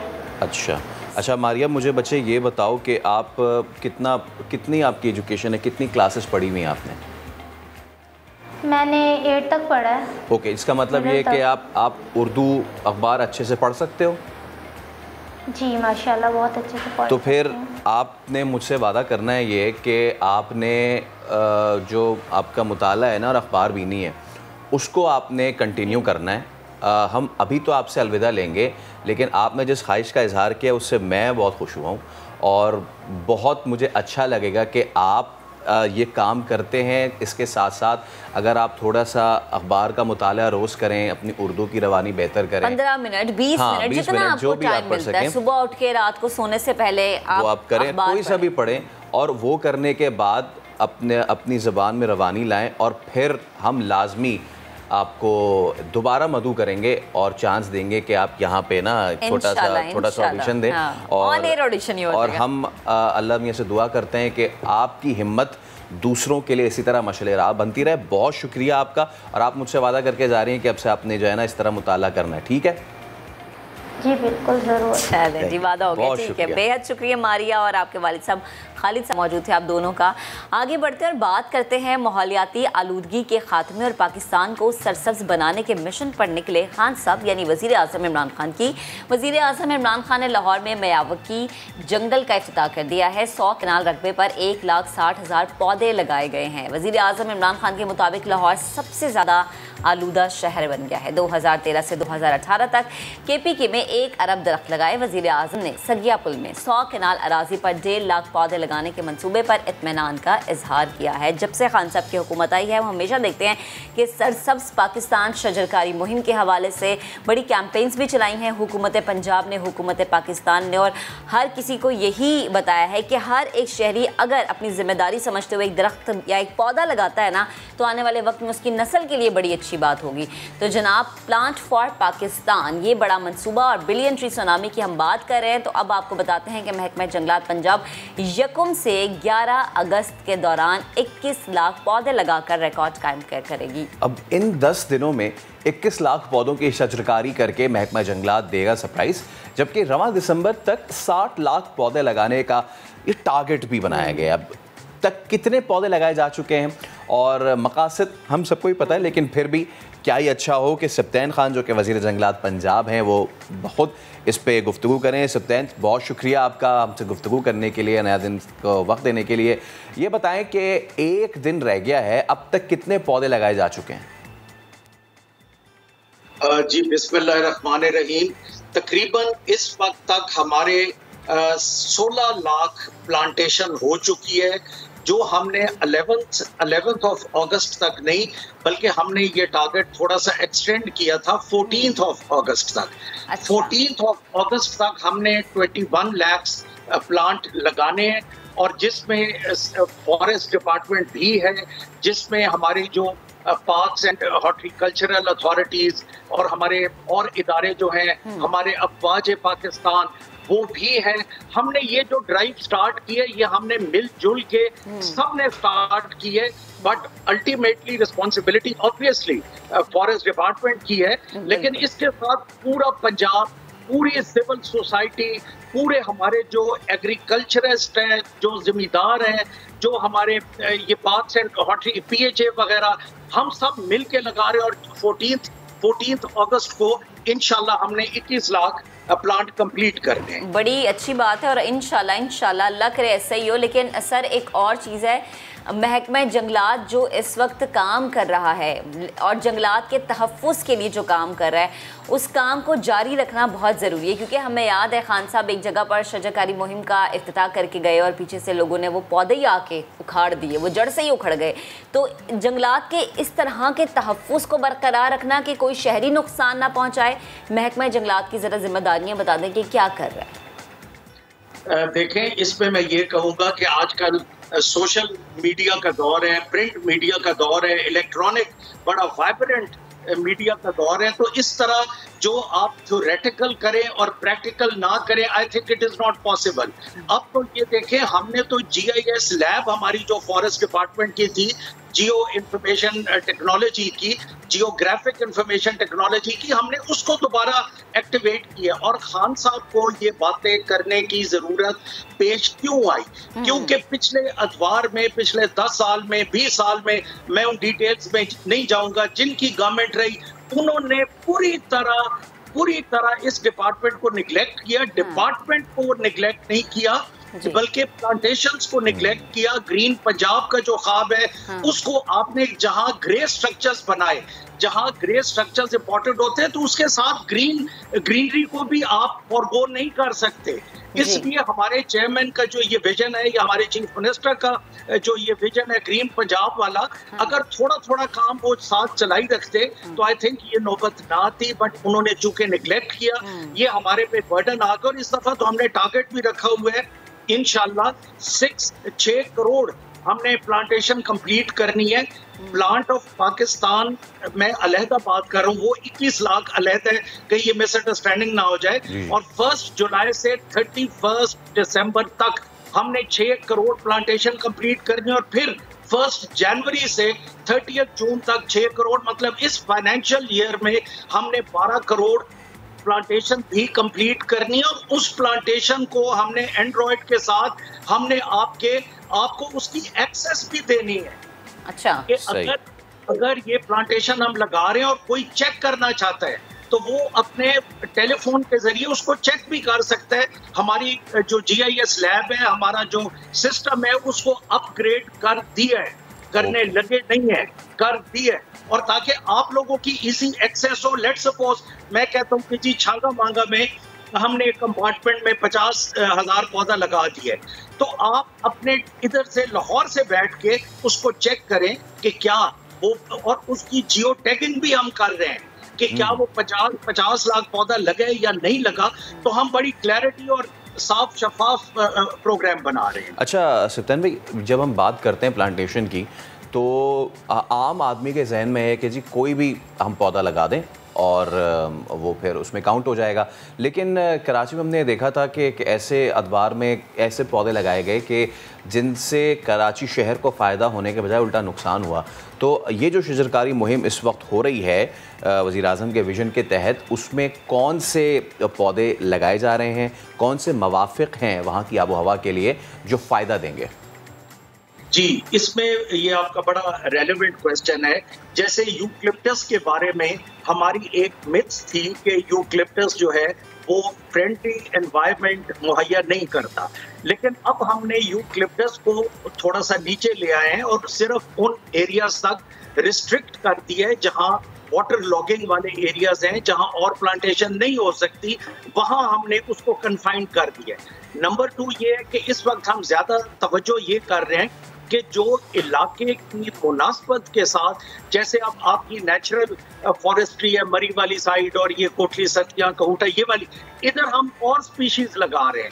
जहां आपके रेनी एरियाज हैं जैसे सियालकोट, नारोवाल, इसमें हम वो एनवायरनमेंट लगा रहे हैं। जैसे हमारा साउथ है, बखर से ऑनवर्ड्स, डेरा गाजी खान, लिया, जहाँ बारिशें, मुल्तान, जहाँ बारिशें कम होती हैं, तो हम उन इलाकों को डिटर्मिन करके कहीं हम किकर ज्यादा लगा रहे हैं, कहीं जंड ज्यादा लगा रहे हैं, कहीं फराश ज्यादा लगा रहे हैं। हम इस तरह के ये तूत एक पौधा होता था जो अब आहिस्ता आहिस्ता खत्म हो गया है, वो हम ज्यादा लगा रहे हैं। जो मतलब प्लांट खत्म होने जा रहे थे, जिनकी स्पीशीज को जो डेंजर जोन में आ गई थी, अब हम उन पे जो हमारे देसी जबान में एक टाली होती थी पुराने दौरों में, फिर वो फंगस की वजह से वो खत्म हो गया।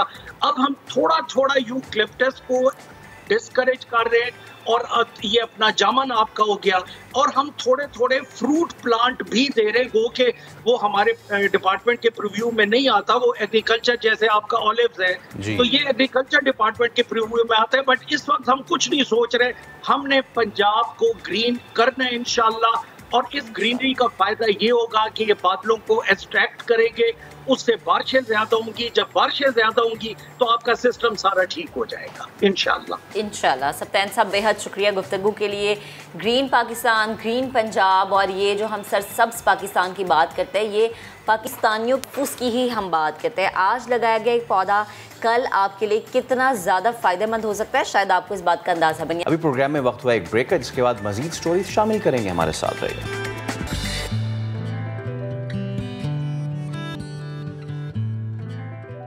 गुड़िया से खेलने वाली बहुत बच्चियां आपने देखी होंगी, लेकिन आज हम आपकी मुलाकात करवाने जा रहे हैं एक ऐसी नन्ही डिज़ाइनर से, और वो खुद भी गुड़िया लगती है मुझे। जो ना सिर्फ खुद जो है वो खेलती हैं इनसे, बल्कि इसके कपड़े भी डिज़ाइन कर देती हैं। हाँ, और खूबसूरती को चार चांद लगा देती हैं।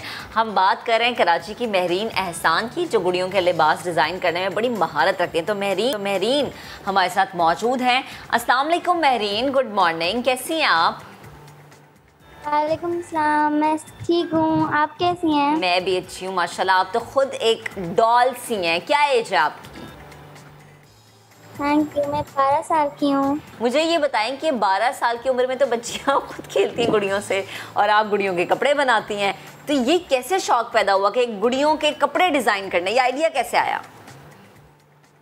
मुझे जब मैं 8 साल की थी, मुझे तब से बहुत शौक था कि मैं गुड़ियों के कपड़े बनाऊं और फिर उनसे खेलूं, लेकिन जो डॉल्स मार्केट में आती थी उनके कपड़े मुझे सही नहीं लगते थे, तो मैंने आहिस्ता आहिस्ता शुरू किया।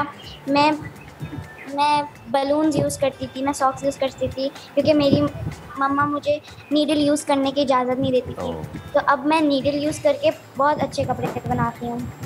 अच्छा, क्योंकि ये मेरा फोटे बिल्कुल भी नहीं है, मैंने कभी गुड़िया से नहीं खेला, लेकिन हमने देखा है कि आप जो डॉल्स हैं बाबी, उनको भी डिज़ाइन कर रही हैं, और ना सिर्फ ये कि वेस्टर्न बल्कि ईस्टर्न भी आपने कर दिया है। आपने गरारा भी सी दिया है, शलवार कमीज़ भी सी दी है, ऐसा ही है? मैं हर तरह के कपड़े बनाती हूँ। हर तरह के कपड़े बनाने की जनाब उनके पास एक्सपर्टीज़ है। अच्छा, मुझे ये बताएं कि आपके पास अभी कितनी डॉल्स और अब तक कौन कौन से डिज़ाइंस ऐसे हैं जो कि आप बना चुकी हैं? कौन कौन से ड्रेसेस अपनी डॉल्स को पहना चुकी हैं? मैं तो बहुत सारे बना चुकी हूँ, लेकिन आधे उनमें से ऑर्डर के होते हैं जो मुझे लोग देते हैं इधर उधर से, तो मैं तो उनको दे देती हूँ। लेकिन जैसे जब मैंने ये काम शुरू किया था तब मैं अपने लिए बनाती थी, तो मैंने बहुत सारे ड्रेसेस बना चुकी हूँ जो मैं आपको अभी दिखाऊँ। हाँ प्लीज़, आप हमें बिल्कुल दिखाएं। और जब तक ये दिखा रही हैं तो हम ये देख रहे हैं माशाल्लाह कितने प्यारे हैं और कितना नफीस काम है ना। वो देखें, ये इन्होंने दिखाई भी है, वाओ। अच्छा, तो ये आपने ये भी अपनी डॉल को पहनाया, और दिखाएं अगर और भी आपके पास ड्रेसेस है, जीन्स एंड साथ में एक शर्ट और भी है जनाब। अच्छा, वैसे हम ये दिखा भी नहीं कि जो ये ड्रेसेस बनाती हैं, देखिए फैसल, ये भी बहुत ज़बरदस्त है। अच्छा, गाउन कहते हैं? हाँ इसको गाउन कहते हैं। मैं आपसे पूछना चाह रहा हूँ। हाँ, नहीं, इसको गाउन नहीं कहते। अच्छा, मुझे ये बताएं कि आपके जो ड्रेसेस हैं वो, सॉरी टू कट यू, लेकिन हम ये देख रहे हैं कि जो एक्ट्रेसेस हैं, मैं बिल्कुल यही पूछने लगी थी कि आपके जो ड्रेसेस हैं, हमारी काफ़ी पाकिस्तानी सेलिब्रिटीज़ ने उस तरह के कट्स पहने हुए हैं, तो ये आपके डिज़ाइन से इंस्पायर हो के उन्होंने ऐसा स्टिच करवाया है या आपने इनसे इंस्पायर हो के अपनी डॉल्स को ऐसी ड्रेसिंग करवाई है? मैं मैंने उनसे इंस्पायर होकर बनाया है। अच्छा, कभी ऐसा हुआ कि आपने कोई डिज़ाइन बनाया और फिर कल को आपने देखा हो कि अच्छा फलानी सेलिब्रिटी ने तो जी आपका ये बनाया हुआ डिज़ाइन पहना, और फिर आप अपनी अम्मा को बता रही हो कि ये तो मैंने अपने डॉल के लिए बनाया था और इन एक्ट्रेस ने जो है ये मेरा डिज़ाइन पहन लिया? नहीं, ज़्यादातर मैं उन्हीं के ड्रेसेस से इंस्पायर होती हूँ। जैसे मेरी फेवरेट एक्ट्रेस मायरा खान है और मैं उनके बहुत सारे ड्रेसेस कॉपी कर चुकी हूँ अब तक तो। अरे वाह, ज़बरदस्त। और हम देख रहे हैं सबूर अली की भी आपने जो है ना एक रेप्लिका किया। अच्छा, ये जो आपने बताया कि आपको ऑर्डर्स भी आते हैं, तो ज़रा इस हवाले से बताएं, 12 साल की आप बिज़नेस वुमेन जो बन गई है ना, तो जो कहाँ से आपको ऑर्डर्स आते हैं और आप पर पीस कितना चार्ज करती हैं?